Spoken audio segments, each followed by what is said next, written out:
The post-Cold War era didn't end with a peace treaty. It ended last night. Forget everything you thought you knew about the geopolitical map. At exactly 1:47 a.m. local time, the rules of modern warfare were violently rewritten in the rubble of 30 Israeli military installations. An overwhelming, perfectly synchronized missile strike wiped those bases off the map, and the unipolar world order collapsed with them. We are not looking at a tactical skirmish. We are not analyzing a limited exchange designed for diplomatic signaling. We are witnessing the operational dismantling of an entire national military establishment in a single overnight strike sequence. This is the cold, hard reality of how 50 Hwasong-17 intercontinental ballistic missiles, transferred directly and secretly from Pyongyang to Tehran, have just triggered the definitive end of the American-led security architecture in the Middle East. Let's get straight into the tactical breakdown, because the details of how this was executed are absolutely terrifying. Let's start with the asset. North Korea didn't just send blueprints. They didn't send technology packages on flash drives, and they didn't just send advisory teams to consult. They transferred 50 operational combat-ready Hwasong-17 ICBMs. This is the weapon defense analysts call the monster missile. It is the exact system Pyongyang paraded through Kim Il-sung Square as their ultimate untouchable strategic deterrent against the United States mainland. We are talking about a 24-meter-long, 100-ton beast of a road-mobile system. Just the logistics of moving 50 of these transporter-erector launchers, the massive 11-axle vehicles required to carry them, from the Korean peninsula into Iranian territory undetected, represents the greatest intelligence failure of the 21st century. But the physical scale of the Hwasong-17 isn't the most terrifying part. The true nightmare lies in the payload. The Hwasong-17 is a MIRV-capable platform, multiple independently targetable re-entry vehicles. This means that one missile doesn't just travel to space and fall onto one target. It operates like an orbital bus. Once it reaches the exo-atmospheric phase, the nose cone detaches, and a post-boost vehicle maneuvers in the vacuum of space, systematically releasing a cluster of independently maneuverable warheads. Each of these warheads can strike a completely separate aim point simultaneously, raining down at terminal velocities approaching Mach 20. When you have 50 of these systems in the hands of a regional power like Iran, a state that already possessed the deep targeting intelligence, the subterranean launch infrastructure, and the absolute institutional will to use them, you no longer have a manageable threat. You have a strategic checkmate. The integration timeline is what should haunt Western military planners for the next decade. This wasn't a slow, clumsy rollout. Within 36 hours of the transfer being absorbed into Iranian planning, the strike began. Think about the complexity of what that implies. This proves unequivocally that the institutional foundation for this exact weapon system, the operator training, the pre-programmed targeting databases, the telemetry integration, and the encrypted command and control software, had been prepared, tested, and finalized long before the physical missiles even arrived in the country. Iran had built the invisible architecture. They were just waiting for the hardware. The strike sequence itself was a masterclass in professional, high-intensity military planning. It began with the simultaneous launch of 42 Hwasong-17s from dispersed, highly hardened and camouflaged subterranean firing positions across the central deserts and eastern mountain ranges of Iran. The remaining 8 missiles were held back in a structured reserve. This is a crucial detail. It is a tactical choice that reflects the highest level of operational maturity. They weren't just quote-unquote spraying and praying with a maximum volume salvo, hoping to overwhelm radar by pure chance. They deliberately kept an 8-missile reserve to engage targets identified by post-strike reconnaissance drones during the execution phase as requiring follow-on secondary strikes. The flight time from an Iranian launch pad to an Israeli target for a high-arc ICBM profile is roughly 12 to 15 minutes. During those 12 minutes, the most sophisticated, densely packed, and heavily funded defensive architecture in the region, the Israeli Arrow 3 system, faced a cold, unforgiving mathematical impossibility. The Arrow 3 is an incredible piece of engineering. It is designed specifically for exo-atmospheric intercept, hitting a bullet with a bullet in space before the warheads can separate. But it is bound by the laws of inventory, thermal capacity, and geometry. Israel's total inventory of Arrow 3 interceptors, accumulated over years of slow, expensive, bespoke production lines, is estimated at fewer than 100 combat-ready rounds. Now, do the math. You have 42 incoming ICBMs. If each missile carries just 4 MIRV warheads, plus penetration aids and radar spoofing decoys, the Arrow 3 radar arrays are suddenly staring at hundreds of incoming thermal signatures. Even with an optimal, highly conservative 2 interceptors per target doctrine, the entire defensive inventory of the State of Israel was physically depleted in the first 90 seconds of the engagement. The system wasn't hacked. It wasn't bypassed by some unknown stealth technology. It was mathematically overwhelmed by sheer volume. You cannot stop a Category 5 flood with a high-tech umbrella, no matter how much that umbrella costs. By dawn, the scale of the destruction across the landscape was undeniable, and the satellite imagery confirming it is staggering. 30 Israeli military bases were not just hit, they were leveled. The combination of the Hwasong-17's massive payload capacity, carrying over 1,000 kilograms of high explosives or cluster submunitions per warhead, and its terminal accuracy rendered decades of structural concrete hardening completely irrelevant. 6 primary airbases, the absolute foundational nodes of Israeli air superiority, were rendered non-operational in a single devastating window: Nevatim, Ramat David, Tel Nof, Hatzor, Palmachim, and Stot Micha. These aren't just airstrips, these are the nerve centers of the IAF. Take the F-35 Adir fleet at Nevatim, for example. The fleet was effectively neutralized. This didn't happen because every single 5th-generation stealth fighter was caught on the tarmac and destroyed. It happened because modern air power is a logistics chain, and that chain was vaporized. The reinforced runways were cratered with precision strikes that penetrated deep into the earth before detonating, creating massive, unrepairable sinkholes. The specialized jet fuel distribution nodes were ignited in secondary explosions. The heavily shielded command and control hangars, the data link servers, and the maintenance facilities equipped to handle radar-absorbent materials were systematically dismantled.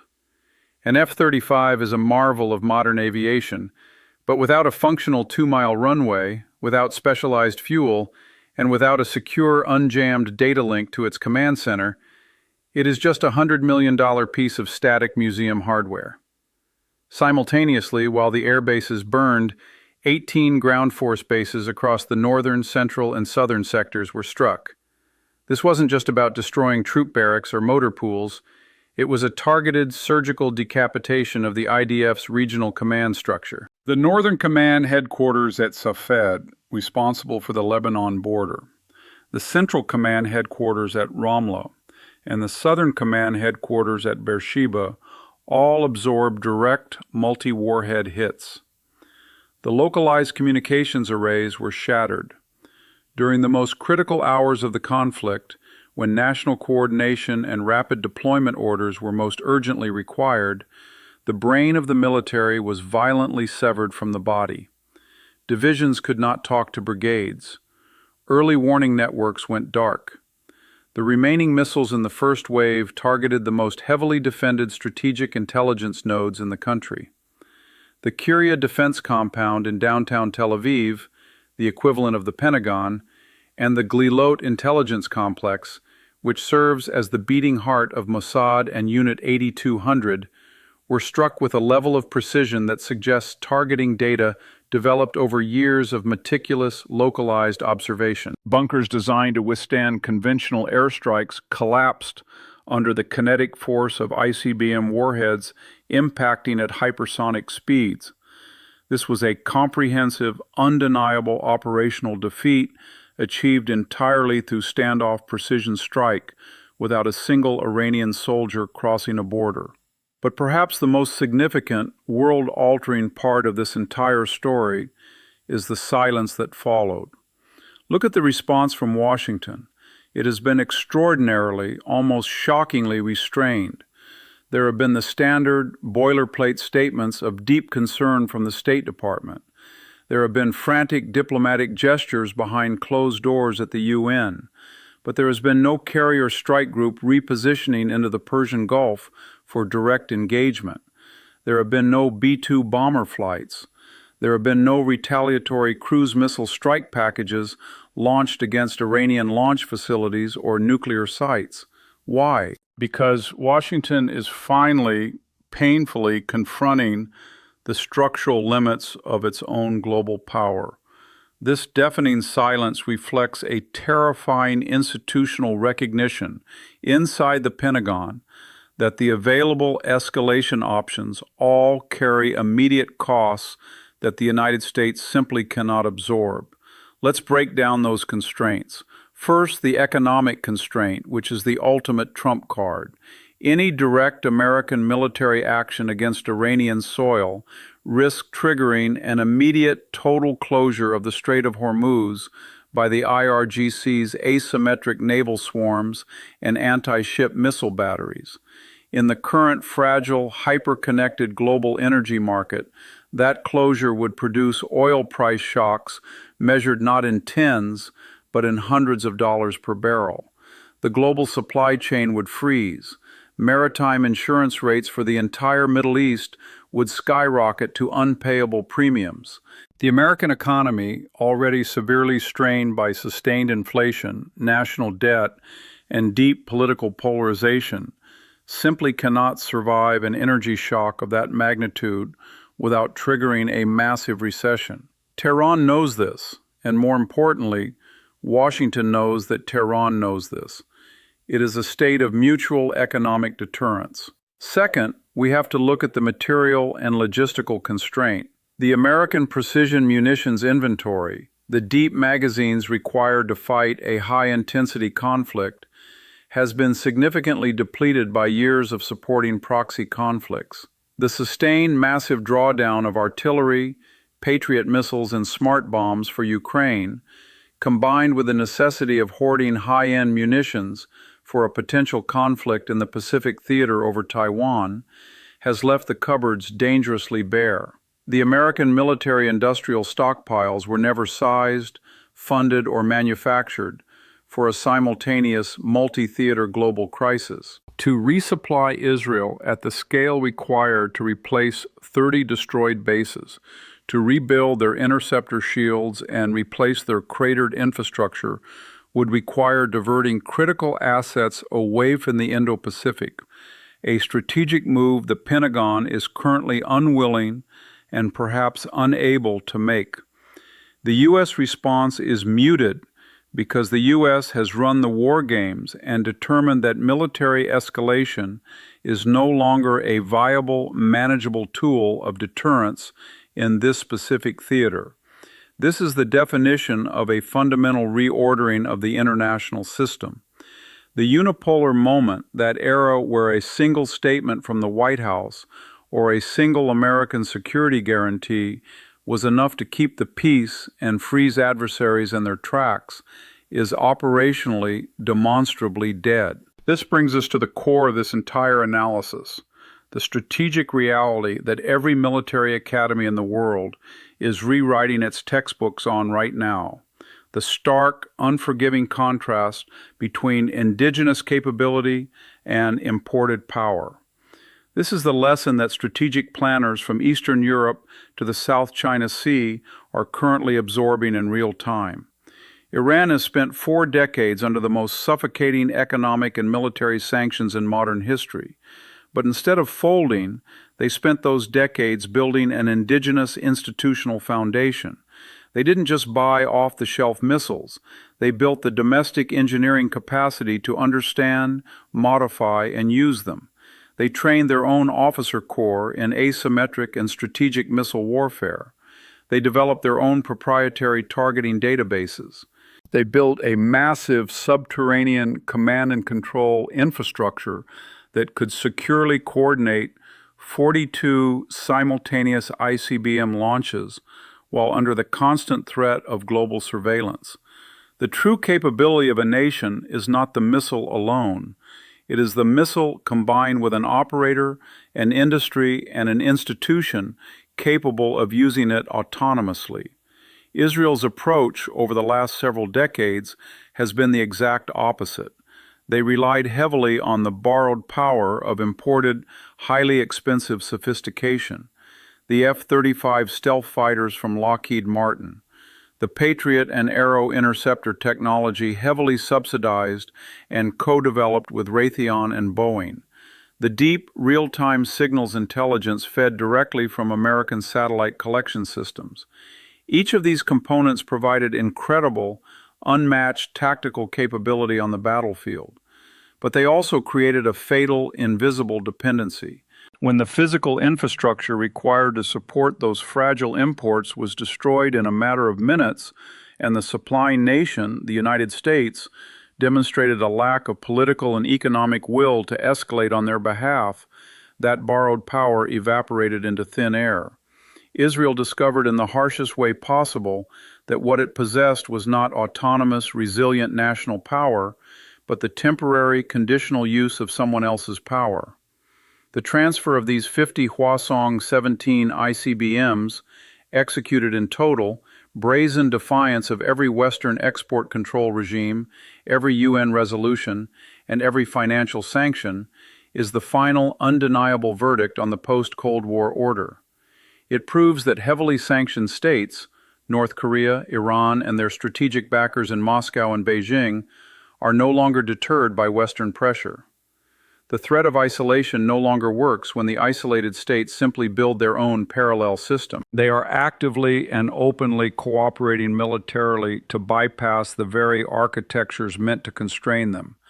Moscow and Beijing are watching this unfold, taking meticulous notes, and realizing that the American security umbrella has physical, quantifiable limits. The world that follows the smoke clearing from this strike will be defined by multiple competing centers of capability. It will be a harsh, multipolar reality where regional powers finally realize that indigenous development, domestic manufacturing, and local resilience are the only true forms of security. The illusion of the unipolar world, the idea of a single global policeman, is currently being buried deep in the rubble of those 30 military bases. The question we are left with now is this.